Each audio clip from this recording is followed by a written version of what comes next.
Sirtresir full bassan Yeri var da Polis kırıldı bir rutnoya. Biz artık evde yatırıq yataqda səhər açıldı. Amay dur da. Yuxudan durmuşam paxmel. Oyda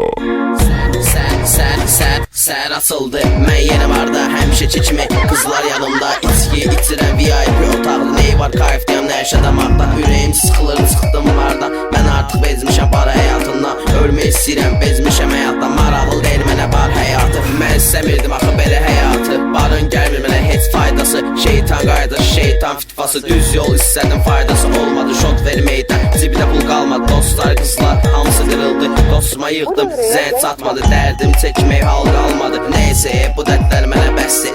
Önşə darıxıram bunu həvəsdir. Girdim para əlim qalxdı. Qızlar mənə gördü qışqırmaya başladı. Qızlar özlərini bıraxmaya başladı. Keyfim yerə 100% qalxdı. Dinləyin Ice Boy nəqalətə qayıtdı.